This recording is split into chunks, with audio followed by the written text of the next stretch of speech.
y a des silences qui crient, des silences qui se cachent dans les montagnes de Durango, entre la poussière et le soleil brûlant. Un silence qui sent la peur, la résignation. Un silence qui avale les mots avant même qu'ils ne naissent. Aujourd'hui, nous allons briser l'un de ces silences. Nous allons écouter le cri d'une petite fille que personne ne voulait entendre. Une histoire qui une histoire qui s'est traînée dans les couloirs de l'indifférence, jusqu'à devenir un murmure. Puis, rien. Je m'appelle Padre del Valle, et vous êtes sur Realidad Mexico. Avant de continuer, je vous demande de vous abonner. Pas pour un chiffre, pas pour un algorithme. Abonnez-vous pour que ces voix ne s'éteignent pas, pour que l'oubli ne gagne pas la bataille. Votre abonnement est un acte de mémoire, un acte de justice. Merci d'être là. Maintenant, accompagnez-moi dans ce village perdu dans la Sierra. Un endroit sans nom sur les cartes officielles, un angle mort pour la justice. Mais un endroit où l'horreur avait un visage et une adresse. Sofia est arrivée à San Ignacio un mardi. Le bus l'a déposée au milieu d'une rue en terre battue. La poussière s'est immédiatement collée à sa peau. Elle était enseignante, jeune, pleine de cette énergie que la ville appelle idéalisme et que la campagne appelle naïveté. On lui avait attribué la petite école unique, une construction en adobe avec un toit en tôle, une seule salle pour 30 enfants de tous âges. Le directeur de la zone scolaire l'avait prévenu. Ce sont des gens fermés, madame l'institutrice. Ne vous mêlez pas de leur vie. Sofia sourit.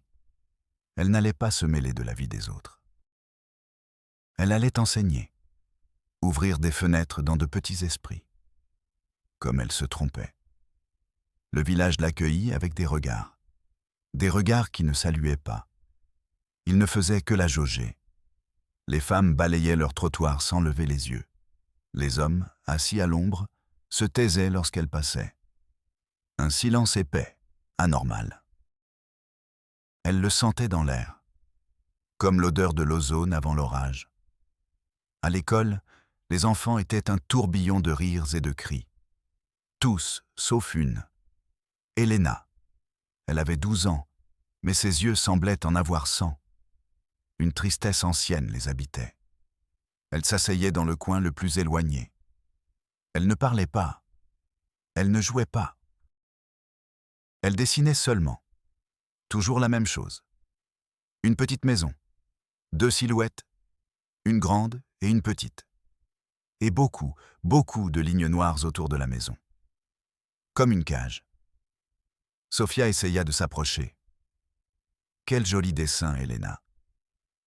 La fillette ne répondit pas. Elle serra seulement plus fort son crayon de couleur. Ses jointures blanchirent. Un jour, pendant la récréation, Sofia la vit trébucher. Elle tomba à genoux dans la cour en terre battue. Les autres enfants ne se retournèrent même pas, comme si elle n'existait pas. Sofia courut l'aider. « Ça va, ma petite ?» Elle lui prit le bras pour l'aider à se relever. Elena se recroquevilla. Un petit gémissement de douleur s'échappa de ses lèvres. « Ne me touchez pas. » Elle le dit dans un murmure, mais la force de sa voix glaça le sang de Sofia. Ce n'était pas le caprice d'une petite fille, c'était la panique d'un animal blessé. Sofia lâcha son bras immédiatement. « Pardonne-moi, Elena. Je voulais juste t'aider. » La petite fille se releva toute seule. Elle épousseta son uniforme. Puis, elle retourna dans son coin, dans son silence. Cet après-midi-là, Sofia décida de rendre visite aux parents d'Elena. C'était son devoir. La maison se trouvait à la sortie du village, isolée.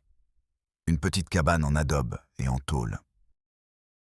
Un chien maigre, attaché à un poteau, aboya faiblement. La porte s'ouvrit avant qu'elle n'ait eu le temps de frapper. Un homme grand, corpulent, la barbe négligée, les yeux petits et durs. C'était Ricardo, le père d'Elena.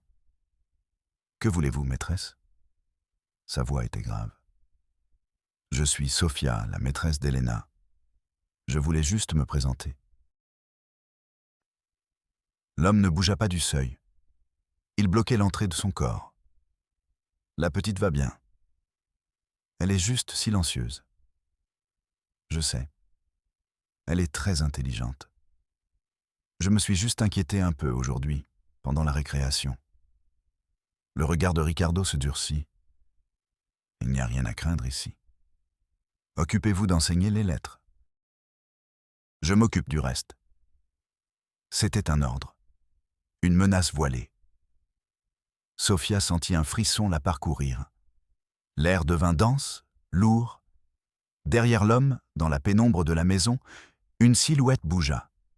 C'était Elena. Ses yeux croisèrent ceux de Sofia pendant une seconde. Il n'y avait pas de tristesse dans son regard. Il y avait de la terreur, pure, absolue. Puis, la porte se referma, d'un coup sec, définitif. Sofia se retrouva seule dans la rue en terre battue. Le soleil de l'après-midi lui brûlait la nuque. Mais elle ressentait un froid profond, un froid qui venait de son estomac. Cette nuit-là, elle ne put dormir. L'image des yeux d'Elena la poursuivait dans l'obscurité. Le silence de San Ignacio n'était plus seulement du silence.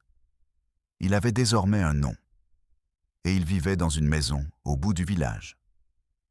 Les jours suivants, Sofia observa. Elle observa Elena. Elle observa sa peur.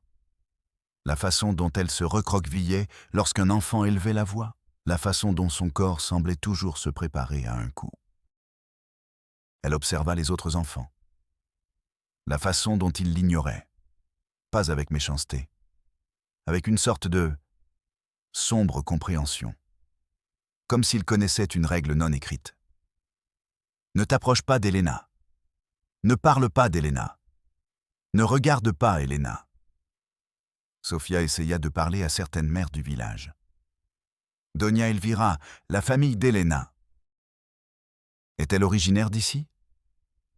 La femme cessa de moudre le maïs. Elle regarda Sofia, un regard vide. Ce sont des gens de la montagne, maestra. Il ne se mêla de rien. C'est que la petite semble très seule. Doña Elvira haussa les épaules. Chacun a ses soucis. Et elle retourna à son métate. La conversation était terminée. Sofia eut l'impression de se heurter à un mur. Un mur de silence érigé par tout un village. Un pacte. Une conspiration. Mais pour protéger quoi? Ou qui? Un après-midi, il pleuvait. Une de ces violentes tempêtes de la Sierra. Le ciel s'était déchiré.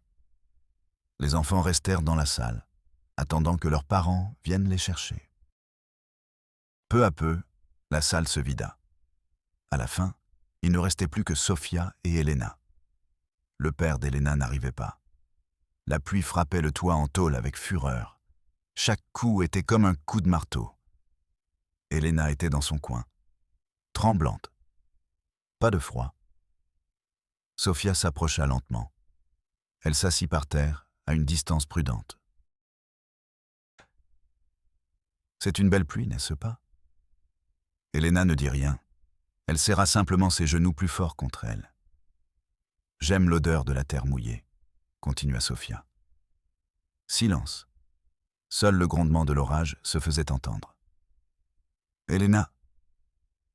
Sofia hésita. « Si jamais tu veux parler, je t'écouterai. Personne ne le saura. » La fillette leva les yeux. Ses yeux étaient remplis de larmes contenues. Elle ouvrit la bouche, comme si elle allait dire quelque chose. Un son, un murmure étouffé. Mais à ce moment-là, la porte de l'école s'ouvrit brusquement. Ricardo, trempé, haletant. Ses yeux cherchèrent Elena, puis ils se posèrent sur Sofia. Une fureur glaciale dans son regard. « Partons ! cria-t-il. Il attrapa Elena par le bras avec une force brutale. La petite fille poussa un gémissement. Sofia se leva d'un bond. « Monsieur, vous lui faites mal. » Ricardo se tourna vers elle. Son visage était un masque de haine. « Ne vous mêlez pas de ce qui ne vous regarde pas, madame la professeure. C'est ma fille, et je sais comment la traiter. » Il traîna Elena vers la porte. La petite fille regarda Sofia par-dessus son épaule. Un dernier regard. Une supplication désespérée. Puis, ils disparurent dans le rideau de pluie. Sofia resta figée au milieu de la salle vide. Son cœur battait à tout rompre. Le bruit de la pluie n'était plus seulement celui de la pluie. C'était le bruit de la violence, de la peur, du secret que ce village gardait si jalousement. Elle sut, à cet instant, qu'elle ne pouvait pas se contenter d'être enseignante. Pas à San Ignacio, pas avec Elena. Elle devait faire quelque chose. Mais elle ne savait pas quoi. Elle était seule, entourée d'un océan de silence complice et d'un monstre qui vivait à l'autre bout du village. Le lendemain matin, la chaise d'Elena était vide, et le jour d'après aussi.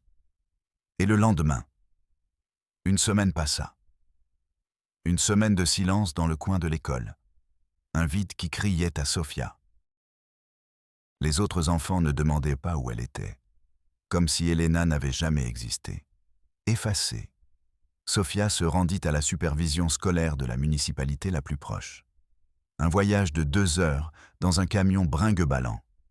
Le directeur, un homme à la moustache grisonnante et au regard fatigué, l'écouta sans intérêt.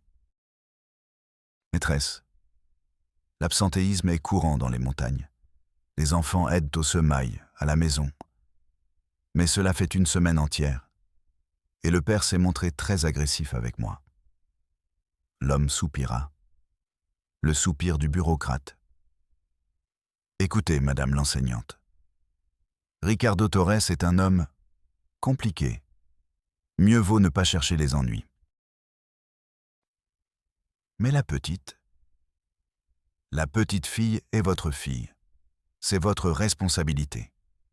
Tant qu'il n'y a pas de plainte officielle, nous ne pouvons rien faire. Et qui va porter plainte? La petite fille? Les voisins qui ne parlent pas? Le superviseur haussa les épaules. Ce n'est pas mon problème, madame la maîtresse. Il ouvrit un tiroir et en sortit un dossier. La conversation était terminée. Sofia quitta le bureau avec un sentiment de nausée. Le système n'était pas là pour protéger. Il était là pour gérer l'oubli, pour classer la douleur dans des dossiers poussiéreux. Elle réalisa qu'elle était seule, complètement seule. Si elle voulait connaître la vérité, elle devrait la chercher elle-même. Cette nuit-là, sous une lune pâle, Sofia marcha jusqu'à la maison située à l'extrémité du village. Elle n'avait aucun plan en tête, seulement une certitude. Elle ne pouvait plus dormir tant qu'Elena vivait dans cette cage. La maison était plongée dans l'obscurité. Le chien n'aboya pas. Il n'était pas là. Un silence de mort enveloppait les lieux. Sofia fit le tour de la cabane. Une petite fenêtre, recouverte d'un plastique sale, était la seule ouverture. Elle s'approcha en retenant son souffle. Son cœur battait à tout rompre dans ses oreilles. Elle regarda à travers le plastique, l'obscurité et un bruit. Un gémissement faible, presque inaudible. Il venait de l'intérieur. C'était Elena. Sofia ressentit une vague de panique et de détermination. Elle poussa la porte.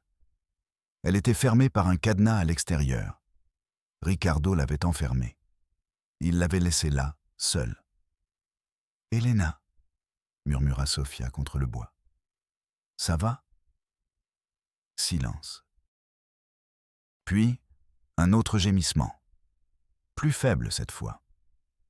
Sofia chercha quelque chose, n'importe quoi. Elle trouva une grosse pierre lourde. Elle n'hésita pas. Elle frappa le cadenas.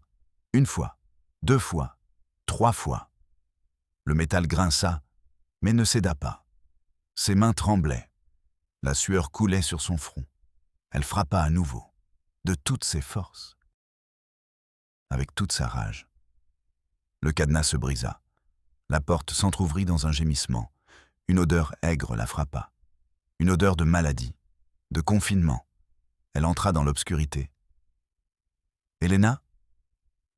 Une petite silhouette bougeait sur une natte, par terre. C'était elle. Sophia alluma la lampe torche de son téléphone portable. La lumière révéla la scène. Elena était pâle, en sueur. Elle avait les lèvres sèches, gercées. Elle respirait difficilement. Sophia s'agenouilla à ses côtés.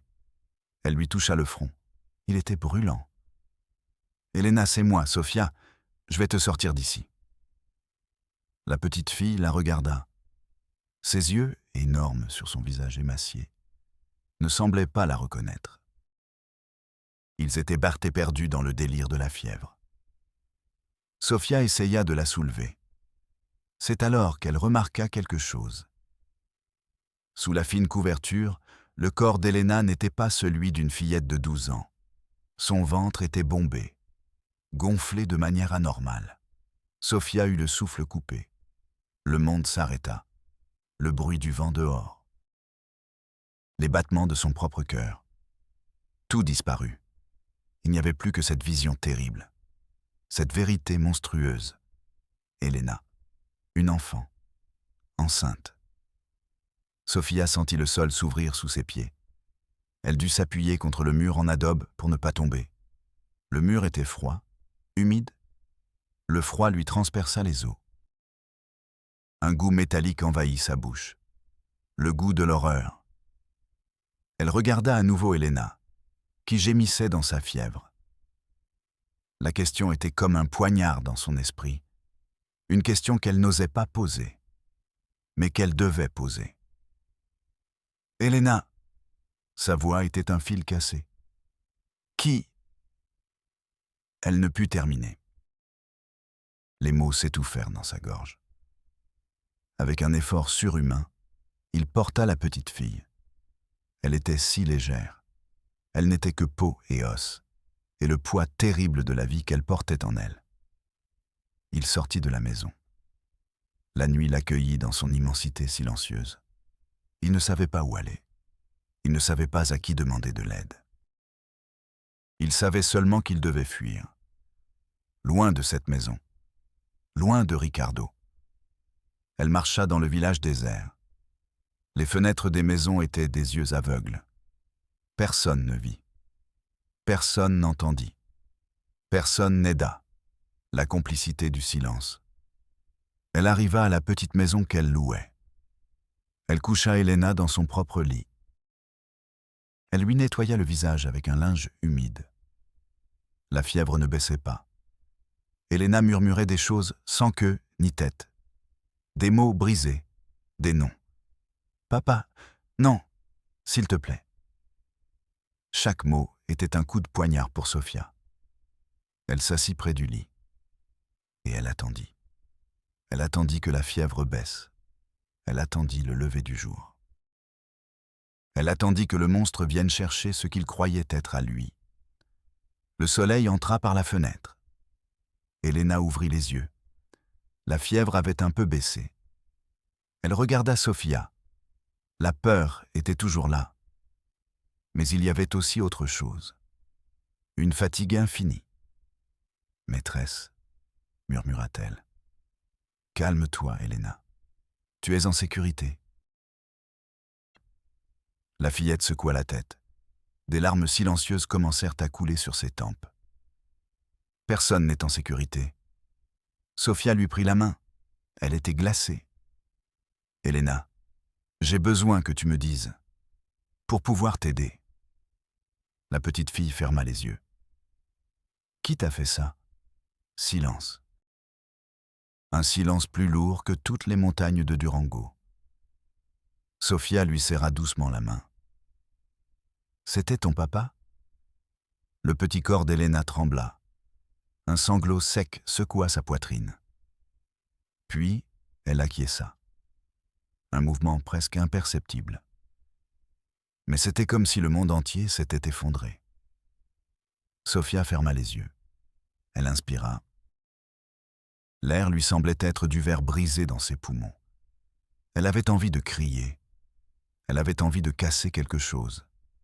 Elle avait envie de brûler tout le village. Mais elle se força à rester calme. Pour Elena. Elle ouvrit les yeux. Elle regarda la petite fille qui se tenait devant elle. Une petite fille à qui on avait tout volé. « Depuis quand, Elena ?» La voix de la petite fille n'était qu'un souffle. « Depuis que maman est partie. » Une phrase, prononcée sans émotion, comme si elle décrivait la météo. Et dans cette phrase, toute l'histoire était contenue. La mère était partie un jour. Personne ne savait pourquoi. Ou personne ne voulait savoir. Cette nuit-là, il est entré dans sa chambre. Elle avait 9 ans. Il lui a dit qu'elle était désormais la femme de la maison, qu'elle devait obéir. Elle a pleuré. Il l'a frappée. Il lui a dit que si elle criait, il la tuerait. Et si elle en parlait à quelqu'un aussi. De toute façon, personne ne l'écouterait. Il s'appelait Ricardo Torres. Et à San Ignacio, sa parole faisait loi. La loi de la peur. La première fois, ça a fait très mal. Après, elle a cessé de ressentir quoi que ce soit. Son corps était là, mais son esprit s'en allait loin, dans un endroit où il n'y avait ni douleur, ni peur, ni son père. Parfois, quand il avait fini, il lui apportait un bonbon. Comme si c'était une récompense, comme si rien ne s'était passé. D'autres fois, il s'endormait à côté d'elle, et ses ronflements étaient le bruit de l'enfer. Elle a appris à ne pas pleurer. Les larmes le mettaient en colère. Elle a appris à ne pas parler. Les mots étaient dangereux. Elle a appris à être invisible. À être un fantôme dans sa propre maison. Quand son corps commença à changer, elle eut peur. Lui aussi le remarqua. Il la regardait avec un étrange mélange de fierté et de dégoût. « Tu vas me donner un fils », lui dit-il un jour. Un garçon. Fort comme moi. Elle se sentit étouffée. Un enfant. Son enfant. Et son frère. L'enfant de son père. La logique s'effondrait. Le monde devenait un cauchemar absurde. Il l'enferma dans la maison. « Pour que personne ne voie ta honte », lui dit-il. Mais ce n'était pas la honte qu'il voulait cacher. C'était son crime. Sophia écoutait. Chaque mot d'Elena était comme un morceau de glace qui lui transperçait le cœur. Elle n'interrompait pas. Elle ne posait pas de questions. Elle écoutait simplement le récit monotone de l'horreur. L'histoire d'une âme détruite. Systématiquement, jour après jour, année après année. Quand Elena eut fini de parler, le silence envahit à nouveau la pièce. Mais c'était un silence différent. Ce n'était plus le silence du village. C'était le silence de l'abîme. Le silence qui reste après que la vérité a tout balayé. Sophia se leva. Elle marcha vers la fenêtre. Elle regarda la rue poussiéreuse. Le soleil brillait. Les gens marchaient. Le monde continuait de tourner, comme si de rien n'était. Comme si, dans cette petite pièce, l'innommable venait de ne pas être nommé. Elle ressentit une rage froide. Une rage claire, tranchante comme un scalpel. Elle n'avait plus peur. Elle n'avait plus aucun doute. Elle savait ce qu'elle devait faire. Elle se tourna vers Elena. La petite fille la regardait avec des yeux vides. « Elena, écoute-moi. Nous allons partir d'ici. Nous allons nous rendre dans un endroit sûr. Et lui, il va payer pour ce qu'il t'a fait. » Pour la première fois depuis longtemps, quelque chose changea dans le regard d'Elena. Une petite étincelle, minuscule, fragile, l'étincelle d'un espoir qui refusait de mourir. À ce moment-là, on frappa à la porte. Un coup sec, fort. « Maîtresse !» C'était la voix de Ricardo. « Je sais que ma fille est là. Ouvrez-moi la porte ou je la défonce. » La terreur revint sur le visage d'Elena. Elle se recroquevilla sur le lit, tremblante. Sofia la regarda. « N'aie pas peur, » lui dit-elle. Mais c'était à elle-même qu'elle essayait de se convaincre. Elle se dirigea vers la porte. Sa main tremblait en tournant la poignée. Elle savait qu'en ouvrant cette porte, sa vie changerait à jamais, et que la bataille contre le silence ne faisait que commencer. Sofia ouvrit la porte. Ricardo était là, debout sur le seuil, silhouetté contre la lumière du soleil. Un géant d'ombre et de fureur. Ses yeux injectés de sang la parcoururent avec mépris. L'odeur d'alcool et de rage contenue emplissait l'air. Où est-elle? Sa voix n'était pas une question, c'était une exigence. Sofia ne bougea pas. Elle sentit ses jambes trembler, mais elle s'efforça de rester ferme. Elle ne reviendra pas avec vous. Un sourire tordu apparut sur le visage de Ricardo, un sourire qui n'atteignait pas ses yeux. Ce n'est pas vous qui décidez, petite maîtresse. C'est ma fille, mon sang. Il tente de faire un pas pour entrer. Sofia tendit le bras, lui bloquant le passage. Un geste audacieux. Stupide, peut-être, mais nécessaire. Ne vous approchez pas d'elle. Le sourire de Ricardo disparut. Son visage se transforma en un masque de pure violence. Écartez-vous de mon chemin. Il la poussa. Sofia vacilla en arrière, mais ne tomba pas. Le coup à l'épaule lui fit mal, mais la peur était plus forte.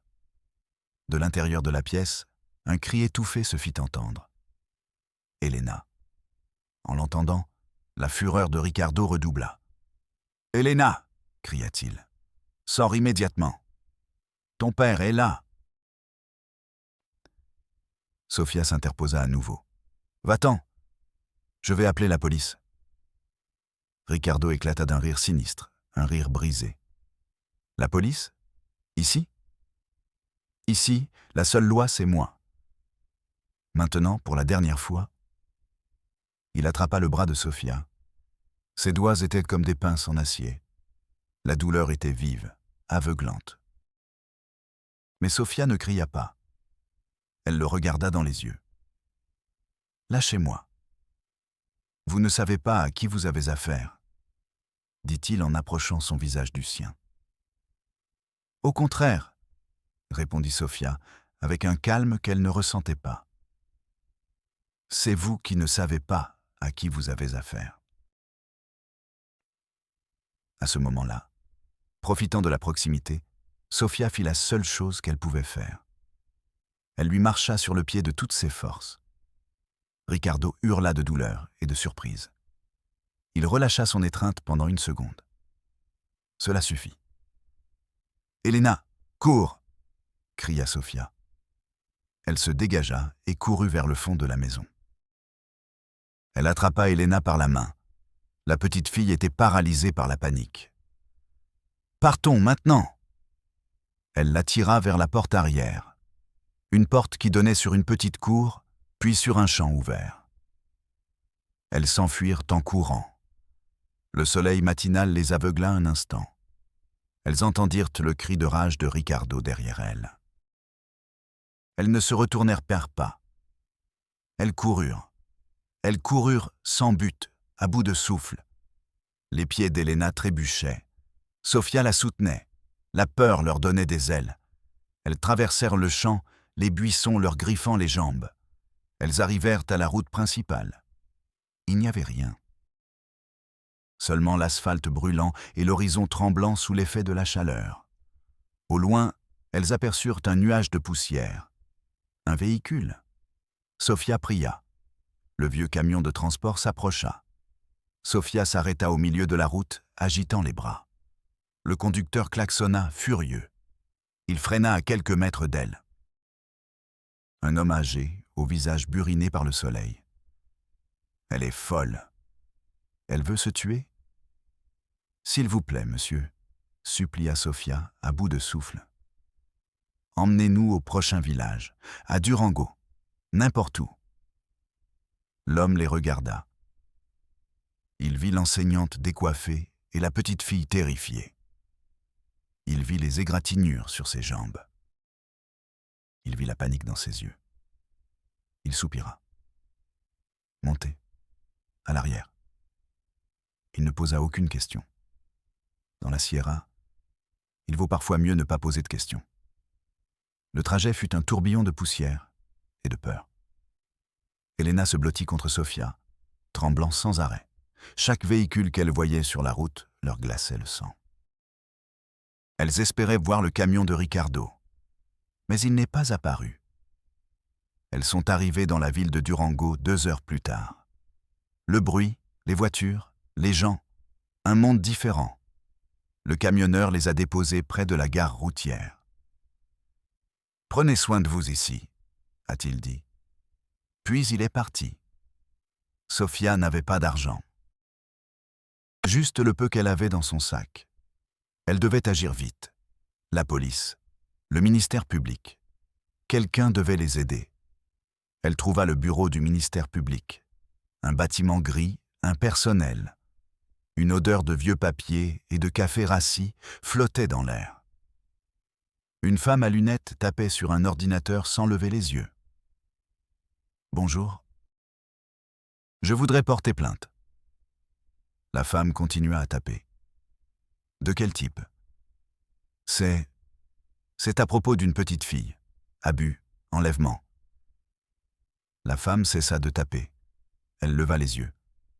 Son regard évalua Sofia de haut en bas. « La petite fille est-elle de votre famille ? » ?»« Non, c'est mon élève. » La femme soupira. Le soupir universel de la bureaucratie. Où sont ses parents ? Le père est l'agresseur. Un autre soupir. Vous devez remplir le formulaire F7, violence familiale. Elle lui glissa une liasse de papier à travers la fenêtre. Remplissez tous les champs. Nous avons besoin des noms complets, des adresses, des dates. Mais c'est urgent. Il nous poursuit. La petite fille est malade. Elle est... Sofia hésito. Prononcer ce mot rendrait la situation trop réelle. Elle est enceinte. La femme ne s'y a pas. Elle avait déjà entendu ce mot. Trop souvent. Cela complique les choses. Le DIF doit également s'en occuper. Et l'unité des crimes sexuels. Ce sont des services différents. Mais vous ne pouvez rien faire maintenant ? Envoyer une patrouille ? L'arrêter ? La femme secoua la tête. Ça ne marche pas comme ça, madame. D'abord, il faut porter plainte. Ensuite, un dossier d'enquête est ouvert. Un agent est assigné. Cela peut prendre des jours. Ou des semaines. Des semaines. Il peut la retrouver en quelques heures. Remplissez les formulaires, madame. C'est la procédure. Et il retourna à son clavier. Clic, clic, clic. Le son de l'indifférence.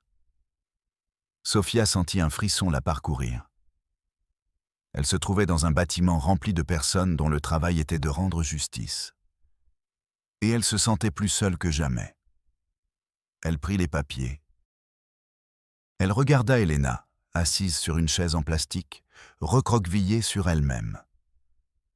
Un petit fantôme dans un monde d'adultes fatigués. Elles sortirent de là. Les papiers dans la main de Sofia lui semblaient absurdes. Comment un formulaire pouvait-il décrire l'enfer qu'avait vécu Elena ? Quelle case devait-elle cocher pour âme volée ? Prochaine étape, l'hôpital. Elena avait besoin de soins médicaux. L'hôpital général de Durango. Un labyrinthe de couloirs verts et d'odeurs de désinfectants. Une infirmière les accueillit aux urgences. Elle était épuisée. Cela se voyait dans ses yeux. Sofia expliqua la situation. La fièvre, la grossesse, l'âge. L'infirmière écouta.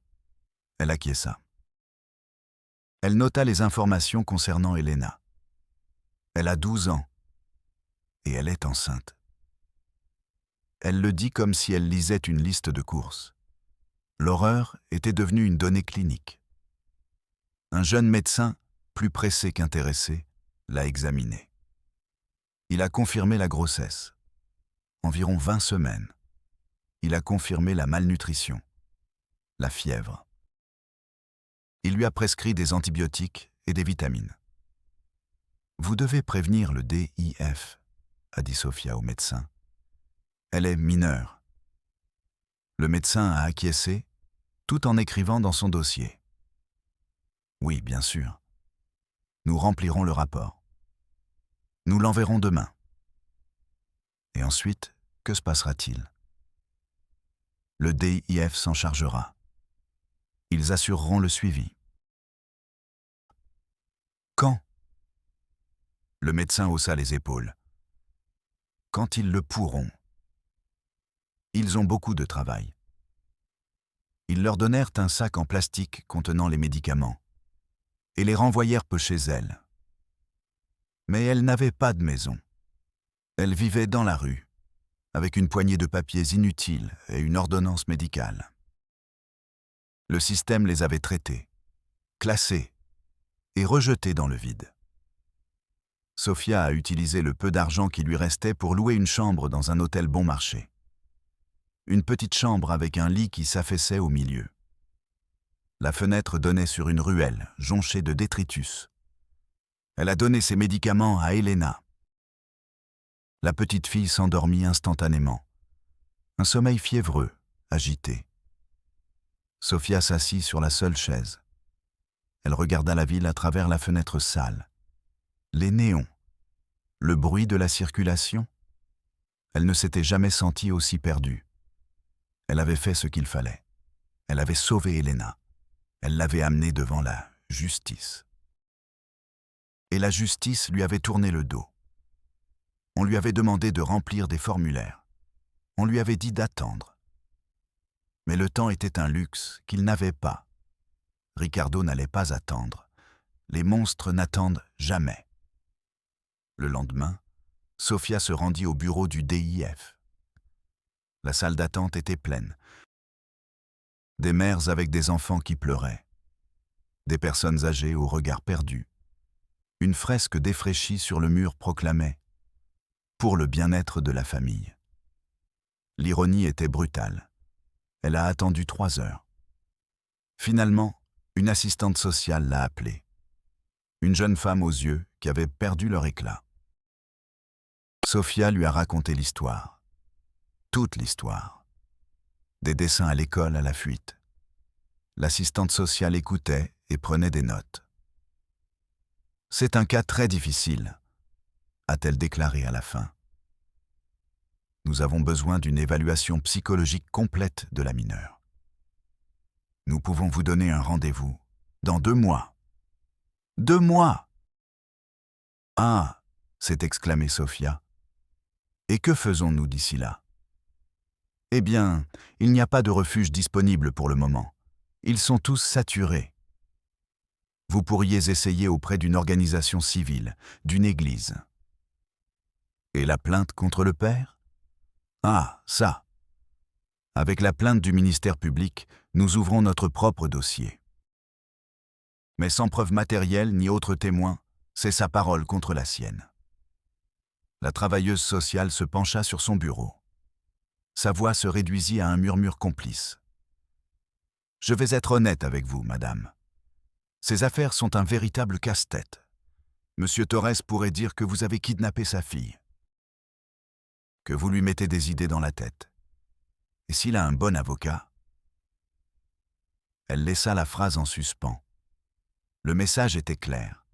Le système n'était pas conçu pour protéger Elena. Il était conçu pour se protéger lui-même. Des problèmes, des complications, des casse-têtes. Lorsque Sophia sortit de ce bureau, le soleil lui sembla trop brillant. Le bruit de la rue, trop fort, elle avait l'impression d'être sous l'eau, Le monde bougeait autour d'elle, mais elle était prisonnière d'une bulle d'impuissance. Elle retourna à l'hôtel. Elena dormait toujours. Son petit visage était si paisible dans son sommeil. Elle était loin du labyrinthe bureaucratique qui les entourait. Sofia la regarda. Et elle ressentit une vague d'amour protecteur si intense qu'elle en eut le souffle coupé. Au diable les formulaires. Au diable les procédures. Au diable le système. Si la justice ne venait pas à elle, elle devait trouver un autre moyen. Elle ne savait pas comment. Mais elle le ferait, pour cette petite fille qui dormait dans un lit bon marché. Pour cette vie qui grandissait dans son ventre. Elle n'abandonnerait pas. La bataille ne faisait que commencer. Les jours se transformèrent en un cauchemar flou. L'argent était fini. Sofia a vendu son téléphone portable pour quelques pesos. Puis sa montre. Chaque objet vendu représentait un jour de refuge supplémentaire. Un jour de vie supplémentaire. Il passait d'un hôtel bon marché à un autre. Toujours en payant en espèces. Toujours en regardant par-dessus leur épaule. La ville de Durango était devenue une cage plus grande, mais tout aussi dangereuse. Elena parlait peu. Elle passait des heures assise sur son lit, fixant un poing sur le mur. Son esprit était ailleurs, un endroit où Sofia ne pouvait pas aller.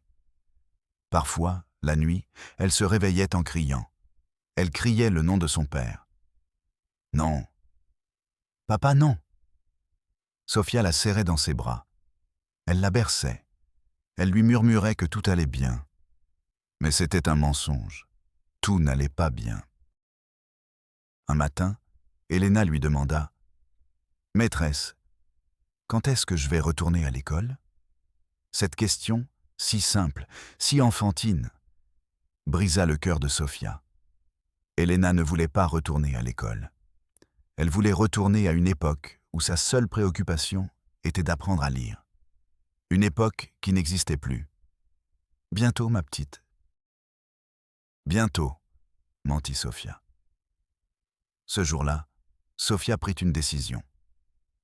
Elle se souvint des paroles de l'assistante sociale, des organisations civiles, une église. Elle fouilla dans un vieux journal qu'elle trouva dans le hall d'un hôtel. Dans la rubrique Opinion, un nom attira son attention, Javier Núñez. Un journaliste qui écrivait une chronique intitulée « La voix des oubliés ». Il parlait de corruption, d'injustice, des cas que le système préférait ignorer. Sofia trouva le numéro du petit bureau du journal. Elle composa le numéro depuis une cabine téléphonique. Sa main tremblait. « Je voudrais parler à Javier Núñez. »« Il n'est pas là, » répondit une voix fatiguée. « De la part de qui ?»« Je m'appelle Sofia Mendoza. C'est... Il s'agit d'une histoire. Envoyez-la par courrier, madame. Il la lira dès qu'il le pourra. »« Je ne peux pas. C'est urgent. Il s'agit d'une petite fille. » Sofia prit une profonde inspiration et elle lâcha la phrase. La seule qu'elle avait.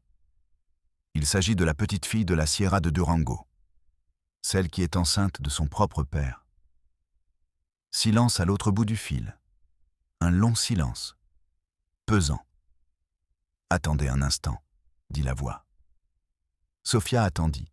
Son cœur battait si fort qu'elle en avait mal. « C'est Javier Núñez. » La voix du journaliste était grave. Prudente. « Qu'avez-vous dit ?» Sofia répéta l'histoire. À toute vitesse. La voix brisée. Javier écouta sans l'interrompre. Quand Sofia eut terminé, il n'y eut plus que le silence. « Monsieur Núñez, vous êtes toujours là ?»« Oui, » répondit-il. Sa voix semblait différente. « Je suis toujours là. »« Où êtes-vous maintenant ?» Pendant ce temps, à San Ignacio, Ricardo Torres était rongé par la rage. La petite maîtresse l'avait emmené. Sa fille. Sa propriété. Mais Ricardo n'était pas seulement un brute. Il était rusé. Il savait que la violence directe en ville ne lui serait d'aucune utilité. Il fit donc ce que font les monstres intelligents. Il utilisa le système à son avantage. Il se rendit à Durango. Mais il n'alla pas à l'hôpital, ni dans les hôtels. Il se rendit directement au ministère public, dans le même bâtiment gris où Sofia s'était heurtée au mur de l'indifférence. Il demande à porter plainte. Une enseignante a kidnappé ma fille, a-t-il déclaré, la voix pleine d'une fausse angoisse. L'agent de service l'a regardé. Il a vu un père inquiet, un homme de la campagne, humble, un rôle que Ricardo jouait à la perfection. Elle s'appelle Sofia Mendoza. Elle est nouvelle dans le village. Elle a toujours été étrange, obsédée par ma fille. Il a tissé un réseau de mensonges.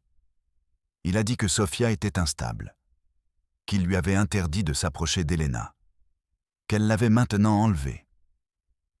J'ai peur pour ma fille, monsieur l'agent.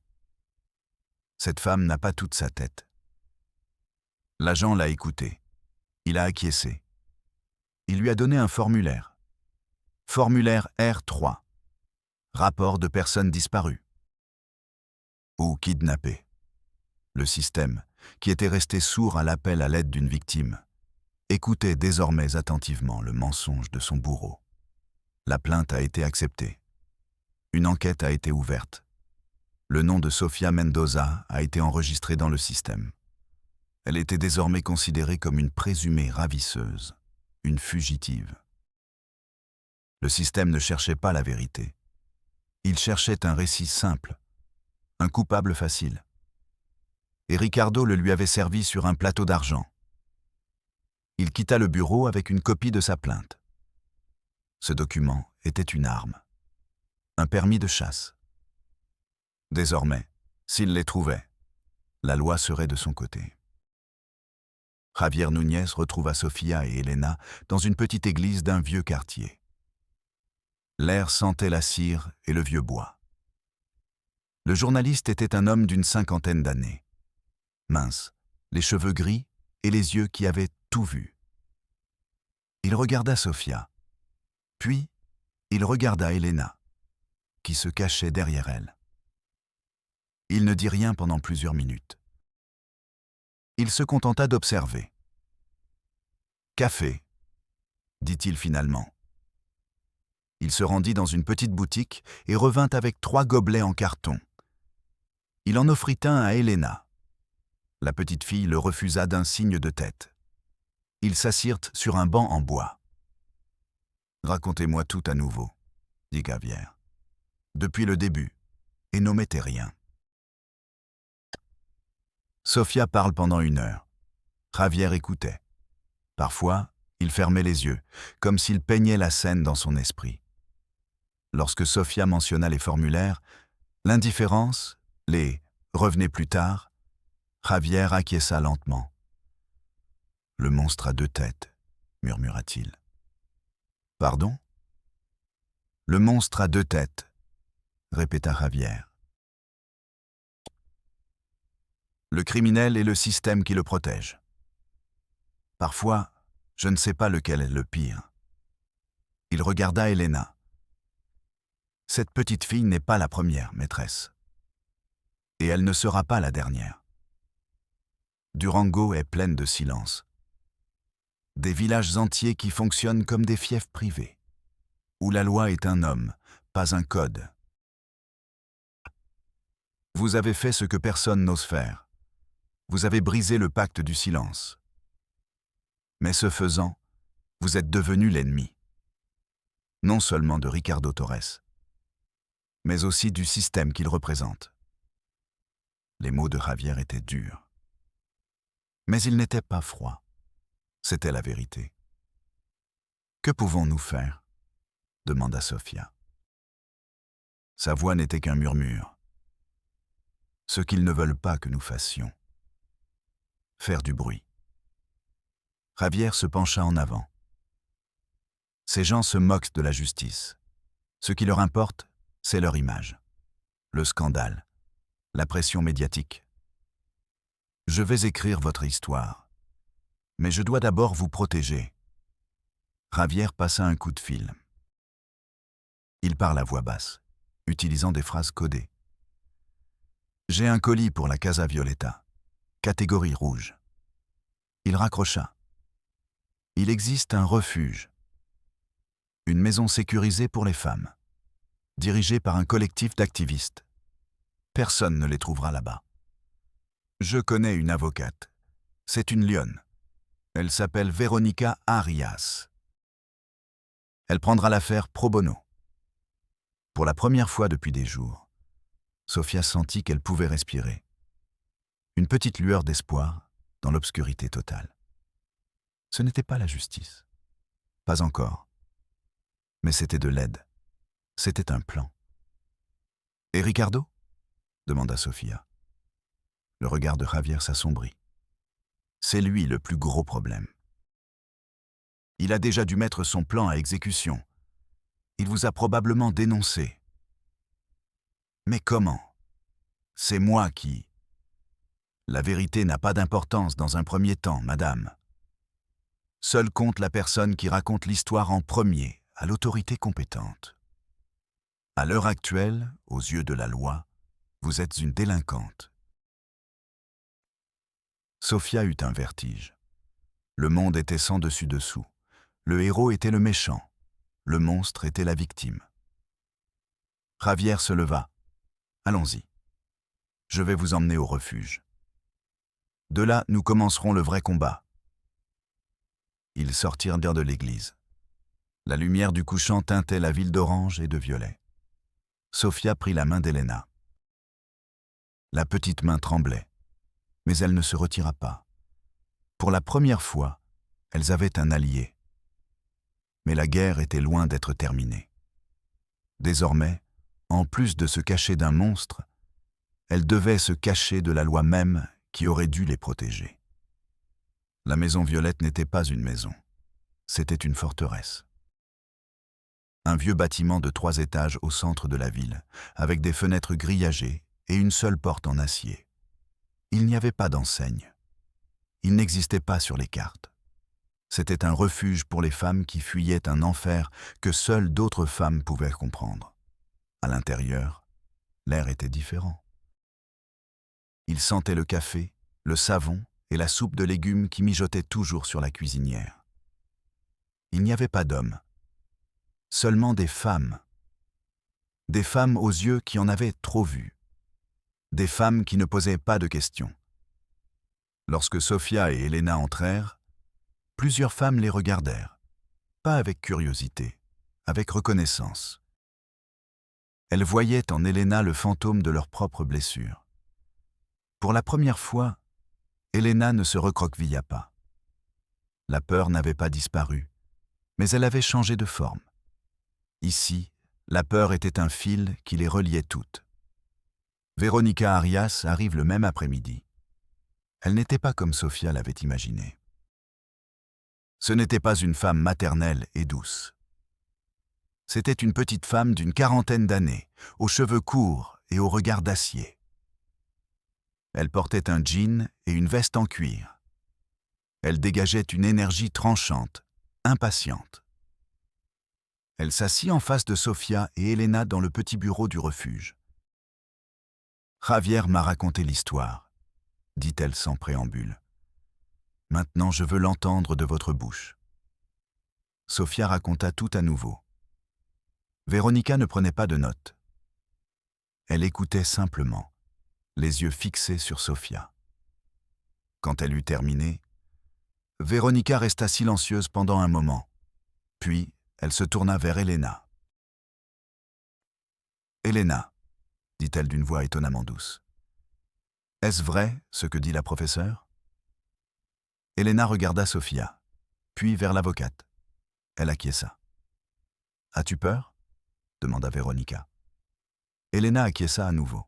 « Bien, » dit Véronica en se tournant vers Sofia. « La peur nous tient en alerte. Maintenant, la situation juridique. C'est de la merde. » Le mot résonna dans le silence du bureau. Ricardo Torres a porté plainte contre vous pour enlèvement de mineurs, madame. Officiellement, vous êtes une fugitive. C'est lui la victime. Vous, la criminelle. La parole d'Elena, légalement, ne vaut pas grand-chose. C'est une mineure.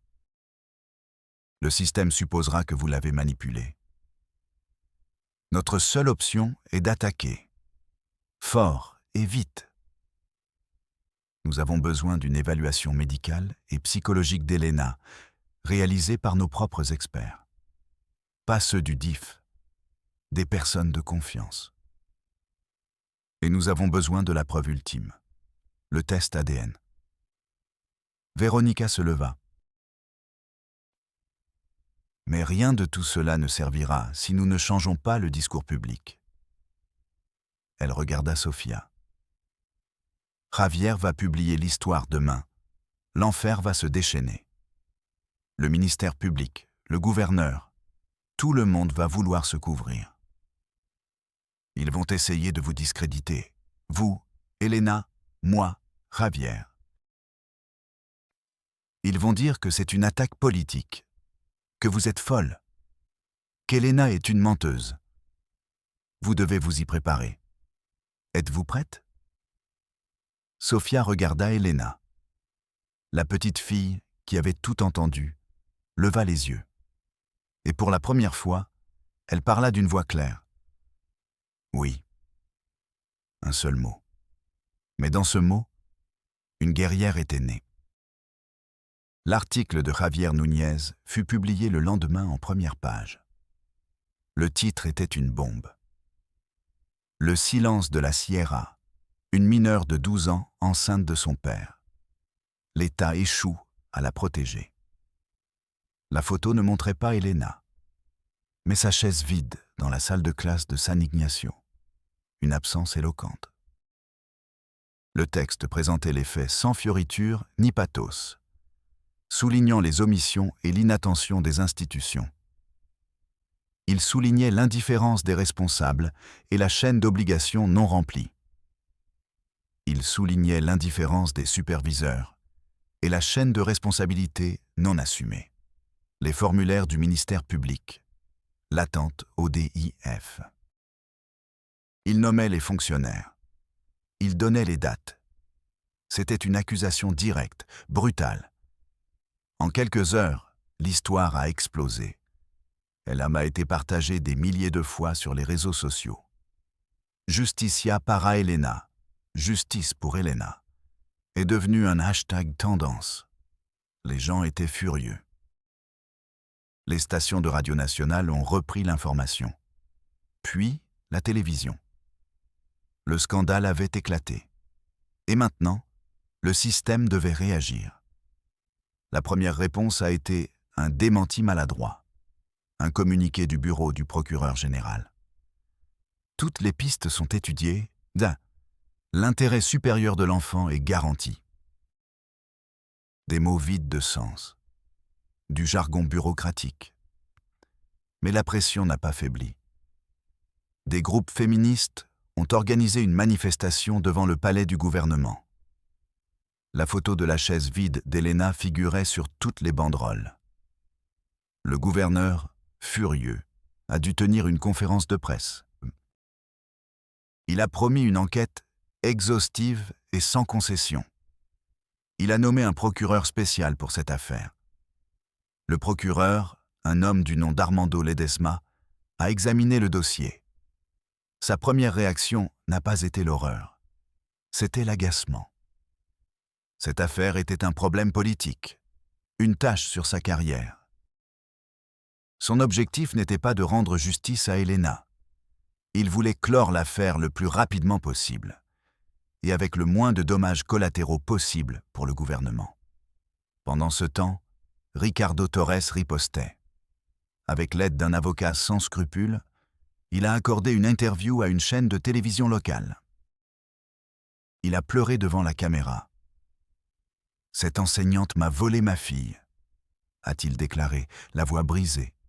« Ma Elena est une bonne fille, mais elle est influençable. » Ils lui ont rempli la tête de poison.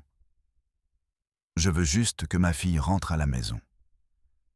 Il a montré des photos d'Elena quand elle était petite, souriante, le serrant dans ses bras. Il a semé le doute. L'opinion publique s'est divisée. Certains l'ont cru. Un pauvre père de campagne, victime d'une enseignante folle et des médias. La bataille n'était plus seulement juridique. C'était une guerre pour la vérité. À la Casa Violeta, Elena a commencé à changer. Pour la première fois, elle était entourée de personnes qui ne la jugeaient pas.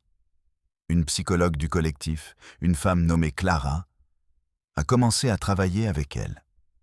Elle ne la forçait pas à parler de ce qui s'était passé.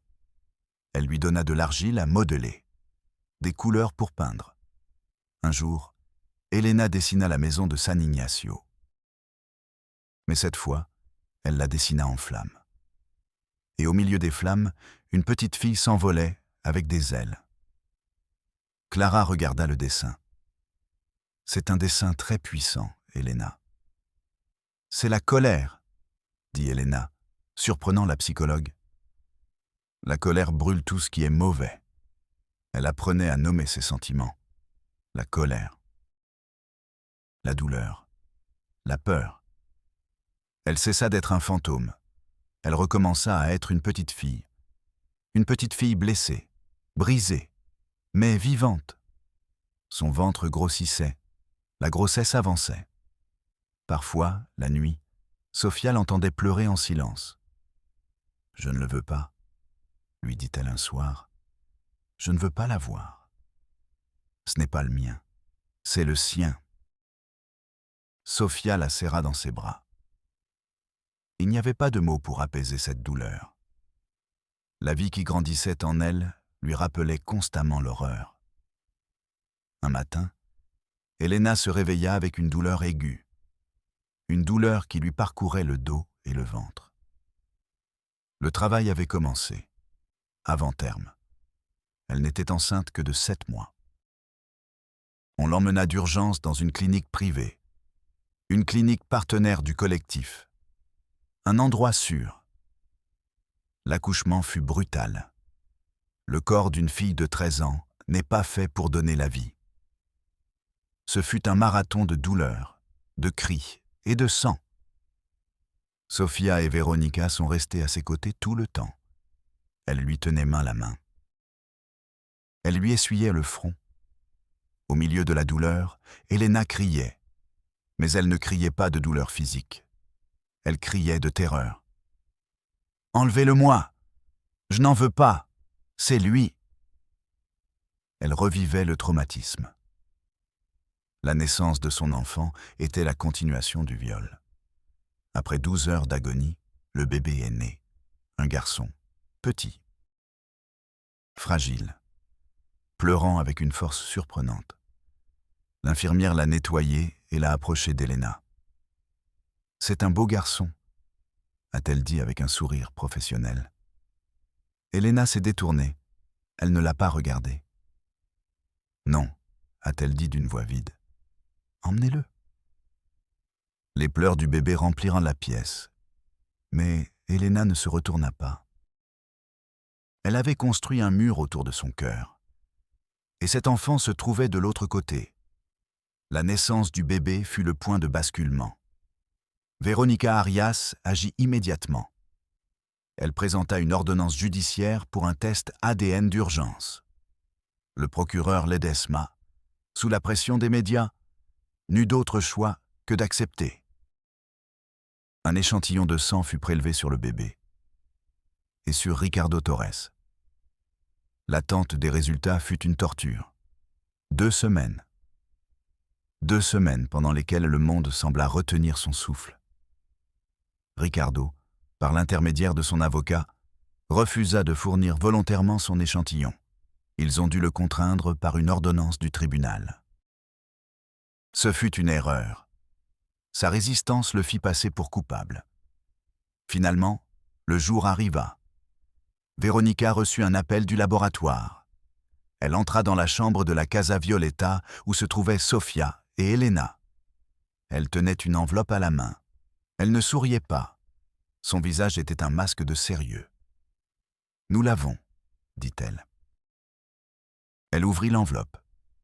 Elle lut le document en silence. Puis, elle leva les yeux. Compatibilité à 99,99%. Ricardo Torres est le père. Silence. Sofia expira l'air qu'elle ne savait pas qu'elle retenait. Des larmes de soulagement coulèrent sur son visage. Elle regarda Elena. La petite fille ne pleurait pas. Elle ne souriait pas. Son visage était impassible. Elle se contenta d'acquiescer, comme pour confirmer quelque chose qu'elle savait déjà. La vérité. Sa vérité. Maintenant, le monde entier la connaissait aussi. L'arrestation de Ricardo Torres ne fut pas dramatique. 2 agents ministériels le trouvèrent dans un bar bon marché à Durango. Il était ivre.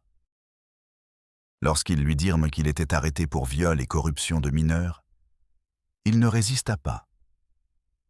Il a simplement regardé les agents avec des yeux vides. « La petite maîtresse », a-t-il murmuré. C'était cette maudite petite maîtresse. Il n'a jamais accepté sa culpabilité. Dans son esprit tordu, il restait la victime. Le procès fut rapide. Les preuves ADN étaient irréfutables. Le témoignage d'Elena, désormais corroboré par des experts psychologues, fut dévastateur.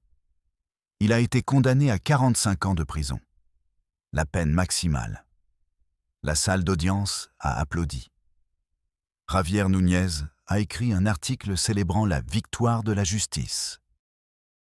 Mais Sofia, assise à côté d'Elena, n'avait pas l'impression qu'elles avaient ça mais gagné. Elle a vu Ricardo emmené par les gardes. Elle n'a pas vu un monstre.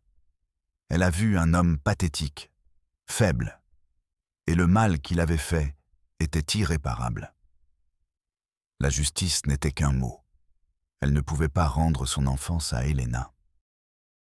Elle ne pouvait pas effacer les cicatrices. Quelques mois plus tard, l'affaire a disparu des gros titres. Le monde a continué à tourner. Sofia a perdu son poste d'enseignante. Le système lui a fait payer. Elle a été qualifiée de conflictuelle. Elle travaillait désormais à la Casa Violeta, où elle aidait d'autres femmes. Elle avait trouvé un nouveau but dans la vie. Mais une partie d'elle regrettait la salle de classe. Le bébé, qui n'avait jamais reçu de prénom, a été donné en adoption à une famille d'une autre ville. Elena était d'accord. « Il mérite une vie normale », a-t-elle déclaré. « Loin de moi, loin de tout cela. » Ce fut l'acte le plus mature et le plus douloureux auquel Sofia ait jamais assisté. Elena a continué sa thérapie. Elle était retournée à l'école. Une autre école, en ville. C'était une élève brillante. Mais la tristesse ne quittait jamais tout à fait ses yeux. Parfois, Sofia la trouvait le regard perdu dans le vide. Et elle savait qu'elle était de retour dans cette maison en adobe, dans l'obscurité. Un soir, Sofia la trouva sur le toit du refuge, en train de regarder les étoiles. « Maîtresse, » dit Elena, sans la regarder. « Pensez-vous qu'un jour, je serai heureuse ?» Sofia s'assit à côté d'elle. Elle ne lui donna pas de réponse facile. Elle ne lui mentit pas. « Je ne sais pas, Elena, mais je sais que tu seras forte. Tu l'es déjà, et je sais que tu ne seras pas seule. » Elle prit la main de la petite fille, une main qui n'était plus si petite. Elles restèrent ainsi, en silence, à regarder le ciel vaste et sombre. 2 survivantes, eux. Dans un monde qui continuait de tourner, plein de silence qui attendait encore d'être brisé. Telle était la réalité d'Elena. Une histoire qui nous oblige à nous demander « Combien y a-t-il de chaises vides dans les écoles de notre pays? Combien de cris sont étouffés par le silence complice d'un peuple? » La justice a été rendue pour Elena. Mais elle est arrivée trop tard. Et elle est arrivée parce qu'une femme a refusé de se taire. Nous ne pouvons pas compter sur des héros solitaires. Le système doit changer. Nous devons exiger qu'il change, pour qu'il n'y ait plus d'Elena. Je suis Padre del Valle, et rendez-vous dans la prochaine édition de Realidad Mexico.